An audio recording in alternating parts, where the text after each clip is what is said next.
Si on résume avant 2022 et avant nos premières révélations, eh bien on avait Gilles Artigue seul, finalement, qui était acculé et qui était la victime d'un complot et qui ne ressentait même pas la possibilité de pouvoir porter plainte, parce qu'il disait mais personne va me croire, j'ai pas de vidéo, voilà, j'ai quelques enregistrements, mais en fait je vais avoir en face de moi un front uni. Et en fait ce front a complètement explosé à partir des premières révélations et puis du déclenchement de l'enquête judiciaire, si bien que ça a permis de décrocher le directeur de cabinet Pierre Gauthieri, Gilles Rossary-Langlais qui dès le départ avait assumé son propre rôle, et Samy Kiefi-Jérôme qui finalement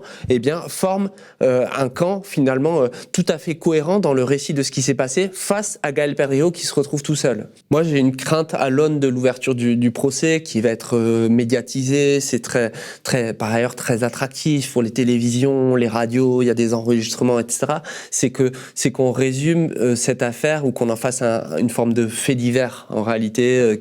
et en le situant dans ces années-là à Saint-Étienne, en disant voilà, avec tout le regard en plus condescendant qu'on peut porter sur une ville populaire et tout ça. Et moi j'ai vraiment à cœur en fait aussi de porter un regard politique sur ce qui s'est passé. Et pour moi il y a une phrase qui résume vraiment cette affaire, qui a été d'ailleurs prononcée dans les échanges que je continue à avoir avec un certain nombre de protagonistes du dossier, qui est: le pouvoir ne se partage pas. Ça avait été la matrice finalement de ces complots. Et ce qui a pu embarquer aussi tous ces acteurs dans quelque chose qui nous paraît aujourd'hui totalement fou et déraisonnable, voire irrationnel. En fait, cette histoire, elle s'inscrit dans une rationalité, dans un fonctionnement institutionnel où, en fait, même pour conserver la mairie de Saint-Étienne, on n'est pas en train de parler de la présidence de la République, eh bien, on est capable, au sein de son propre camp politique, en fait, de déployer tous les moyens. En fait, tous les moyens sont bons pour parvenir au pouvoir et conserver le